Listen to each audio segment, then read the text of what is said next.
Good morning class, how are you all? I hope that you are doing well and enjoying the winter vacations. But now this is a time to come back to your studies. For this, we are going to start our continued chapter, that is chapter number 9, Electricity and Circuits. For this, we will go through our revision with the help of mind map. With this mind map, we will learn or revise things that we have read earlier in this chapter. For example, about electric current, what is the electric current, conductor, insulators and electric cells and many more things. Okay, for this we will go through the conductors. Conductors are the substance that allow to flow the current through them. Okay, and insulators are the substance that does not allow the current to pass through them.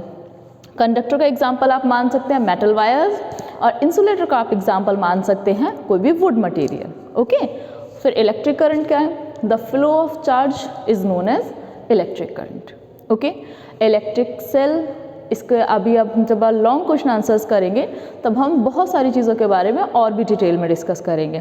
For example we will discuss about electric cell, we will discuss about close circuit and open circuit, we will discuss about torch and electric bulb. Okay, for this we have to go through with our long question answer. Earlier in this chapter we have completed our explanation, our book exercise. In book exercise we have completed MCQ, mean multiple choice type questions. Okay, then we go through the fill in the blanks, then true false and assertion and reasons. After this we have completed our very short question answers, then we have completed our short question answers. Now today we will go through with our long question answers. Okay, in long question answer we will learn about many things in detail. Okay, so let's start with our long question answer. Long question answers, we are here with the long question answer, and for this our first long question is, draw a neat and a label diagram of a dry cell and its structure. For this question you have to draw a well labeled diagram of a dry cell and also have to explain its structure. Means आपने क्या करना है, इसमें answer में आपने पूरा structure explain करना है कि ड्राई सेल का कैसे स्ट्रक्चर होता है और ड्राई सेल कैसे बना हुआ होता है. ठीक है, साथ के साथ आपने क्या करना है कि इस ड्राई सेल का डायग्राम भी आपने ड्रॉ करना है इस क्वेश्चन के साथ. Okay, for this we will continue with our answer. The answer is the structure of a dry cell. Okay, we have explained this structure in points. Okay, to make you easy. Point number A, a simple dry cell consists of a container made up of a zinc metal. Means कि जो आपका ये dry cell होता है, जो simple आपने cell देखा है जो बैटरीज वगैरह में यूज़ होता है, हम उस सेल की बात कर रहे हैं. और ये जो सेल होता है बेटा, ये सिंपल जिंक मेटल का बना हुआ होता है. मतलब जो इसका आउटर कवर होता है ना, आउटर कवरिंग, वो जिंक मेटल की बनी हुई होती है. This is our first point. Now our second point is, inside the container there is a carbon rod surrounded by a mixture of powdered carbon and magnesium dioxide. मतलब क्या है कि इस कंटेनर, जो आपने जिंक का कंटेनर था, इसके बीच में एक कार्बन की रॉड होती है. उस कार्बन की रॉड के चारों तरफ आपको कार्बन और मैग्नीज डाइऑक्साइड का पेस्ट देखने को मिलेगा, मतलब पाउडर्ड स्ट्रक्चर देखने को मिलेगा. ठीक है. Now our third point is, the mixture is surrounded by a paste of ammonium chloride. मतलब ये जो आपने अभी कार्बन और मैग्नीज डाइऑक्साइड का पाउडर पढ़ा था ना, वो पाउडर लास्ट में एक मिक्सचर के द्वारा सराउंडेड होता है. मतलब उसके चारों ओर एक मिक्सचर यूज़ किया जाता है. उस मिक्सचर का नाम होता है बेटा ammonium chloride. Okay. Now our fourth point is, then the cell is sealed from the top to prevent the ammonium chloride paste from drying up. मतलब जब हम कार्बन रॉड के ऊपर पाउडर ऐड कर देते हैं, ठीक है, कार्बन रॉड के चारों तरफ पाउडर ऐड कर देते हैं, उसके बाद अमोनियम क्लोराइड का पेस्ट ऐड कर देते हैं, उसके बाद क्या करते हैं, हम सेल को कवर कर देते हैं. जो हमारा ड्राई सेल है हम उसको ऊपर से मेटल कैप्स वगैरह से कवर कर देते हैं. इससे क्या होता है कि जो अमोनियम क्लोराइड का पेस्ट है वो ड्राई अप नहीं होता, वो सूखता नहीं है. ठीक है बेटा. So this is the structure, this is the explanation of the structure. Okay. For this you have to draw a diagram. This is a diagram of dry cell. Okay, the outermost layer is made up of a zinc, In this, there is a rod at the center, that is a carbon rod.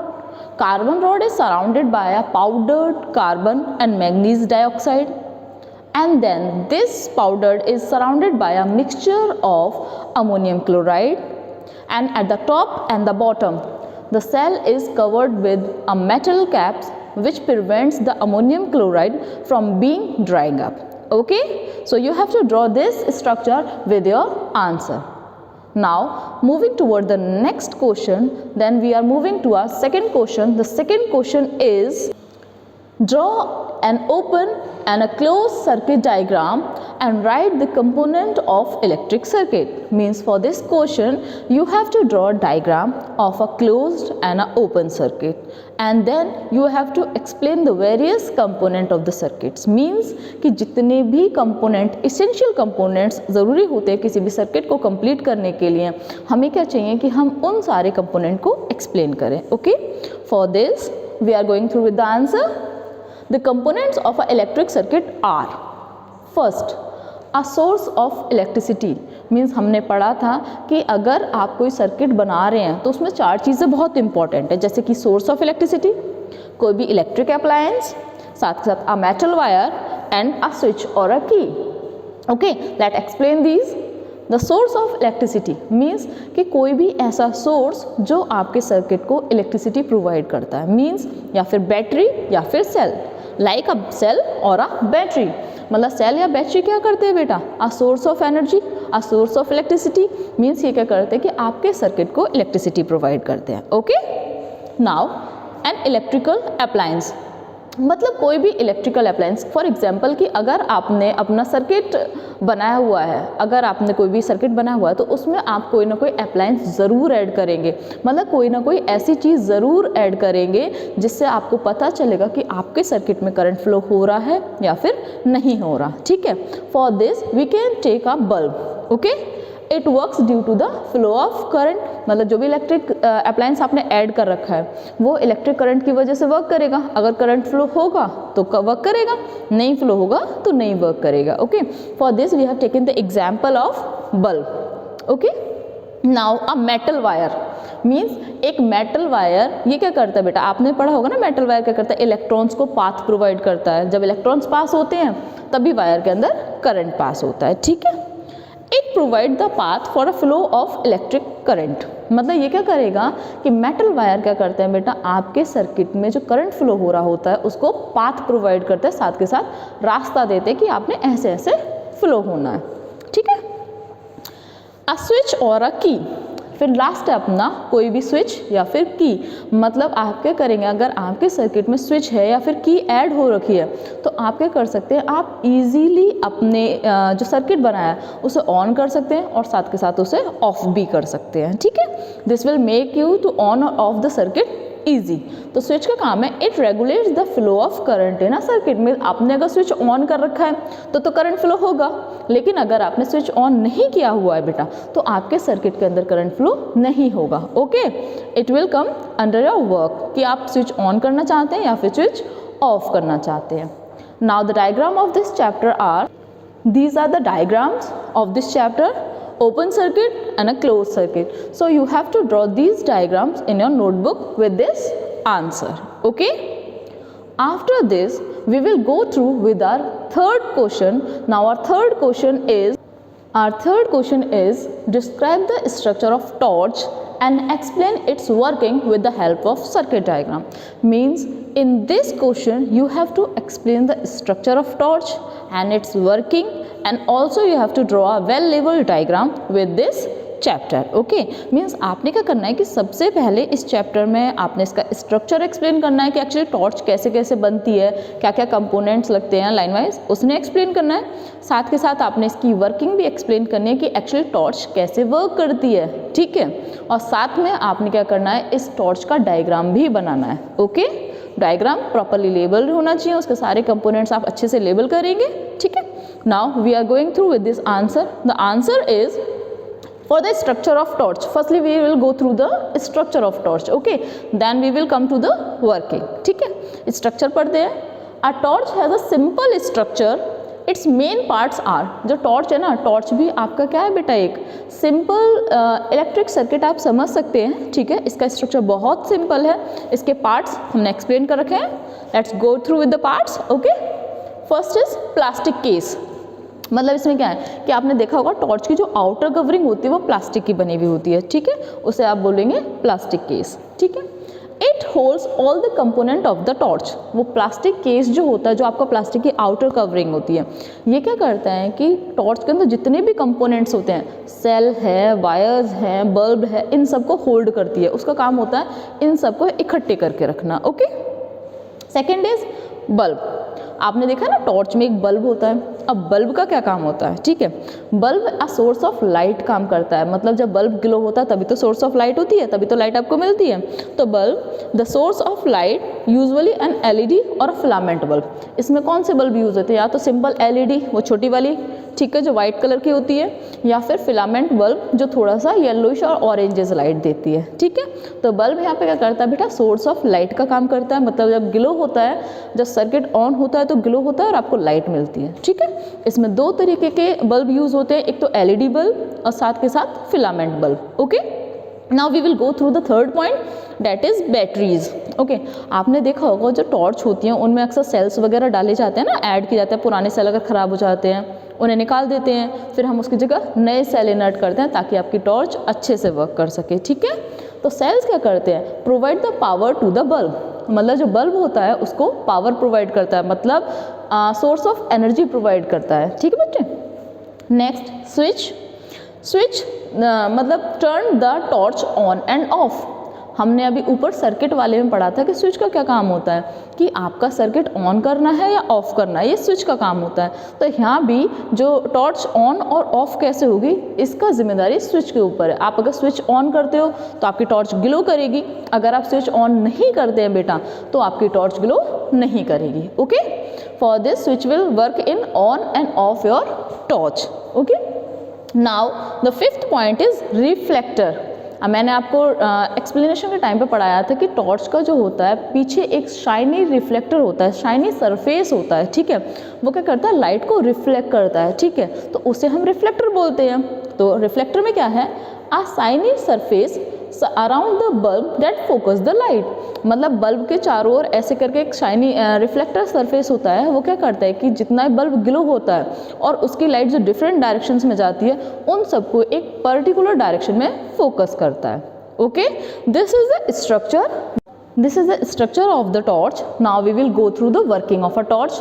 The working of torch is, working of torch means अभी तक हमने structure पढ़ लिया, अब हम पढ़ते हैं कि वर्किंग कैसे कैसे होती है, मतलब कैसे कैसे टॉर्च वर्क करती है, कैसे कैसे उसका सर्किट कंप्लीट होता है, okay.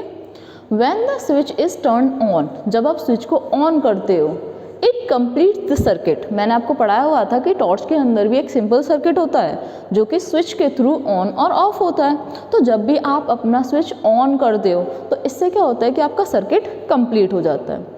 So electricity flow from the batteries to the bulb, तो क्या होगा कि जो बैटरीज में आपका सर्किट कंप्लीट हो रहा है तो बैटरीज के थ्रू पूरा करंट फ्लो होके बल्ब तक पहुंच जाता है, ठीक है। करंट कहाँ से, बैटरी से पास हो रहा है, वायर्स के थ्रू लास्ट में बल्ब तक पहुंच रहा है, ठीक है। And the bulb light up, और बल्ब के बाद जैसे ही करंट पहुंचेगा बल्ब ग्लो करना शुरू कर देगा, बल्ब जलना शुरू कर देगा, okay. And the reflector direct the light into a beam, और जब बल्ब के पीछे रिफ्लेक्टर लगा हुआ है वो क्या करेगा कि वो सारी लाइट को एक पर्टिकुलर डायरेक्शन में फोकस कर देता है, मतलब सारी लाइट को क्या करेगा, एक पर्टिकुलर डायरेक्शन में फोकस करेगा। ये सारी लाइट एक ही डायरेक्शन में आती है। आपने देखा ना, आप जब टॉर्च ऑन करते हो, जिधर आप टॉर्च को मूव करते हो लाइट उधर ही जाती है, ये रिफ्लेक्टर की वजह से जाती है। रिफ्लेक्टर क्या करता है कि टॉर्च की जो मतलब जो बल्ब की लाइट्स है उन सबको एक डायरेक्शन में फोकस करता है और बीम की तरह रिप्रेजेंट करता है, okay. We have completed the structure, we have completed the working. Now we will go through the diagram. So you have to draw this diagram in your notebook with this answer, okay.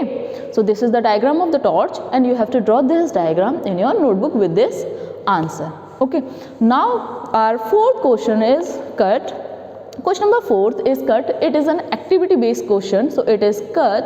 We will go through the question number 5. Now the question number 5 is, Describe the structure of a household word with the help of a label diagram.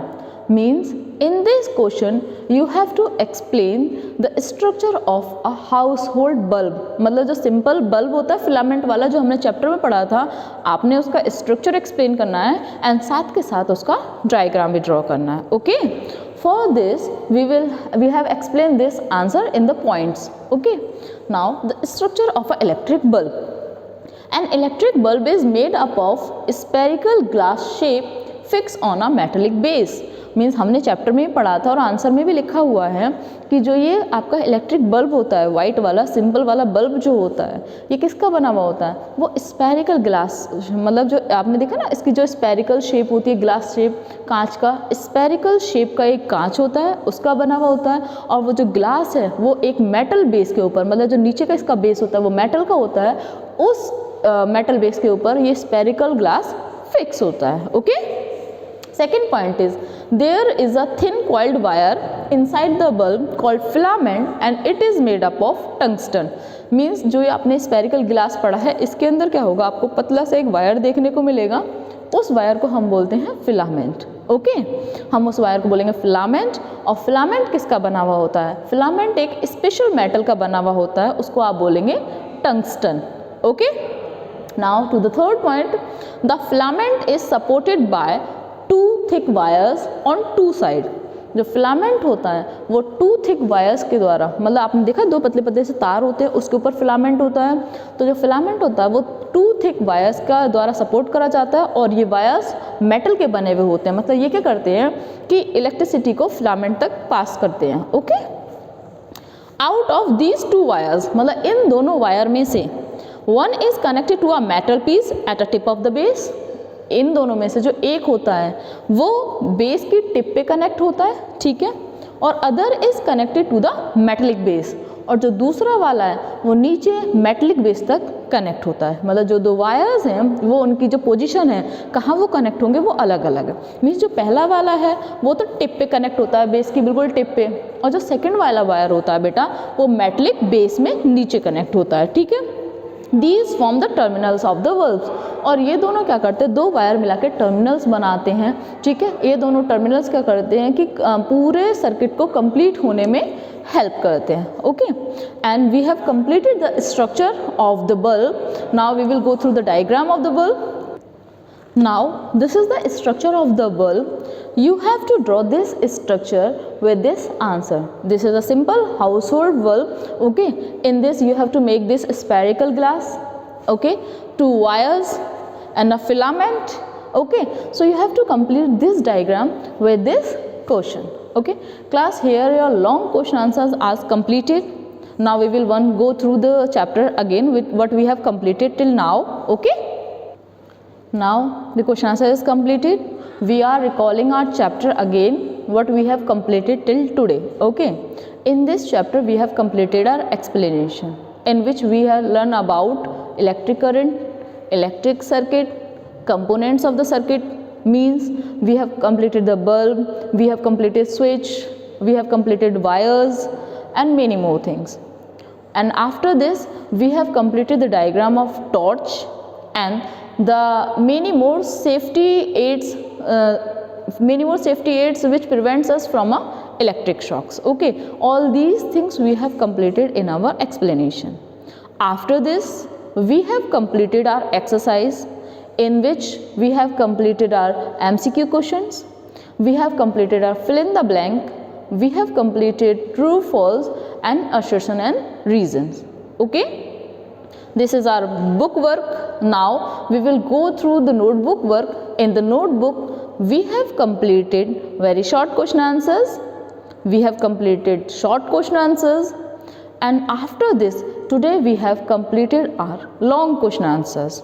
Okay, in the long question answer we have completed question number 1, question number 2, question number 3, question number 4 is cut and the question number is 5. Means in the long question answer we have completed our 4 question out of 5 and the question number 4 is cut, so you should mention in your notebook that question number 4 is cut.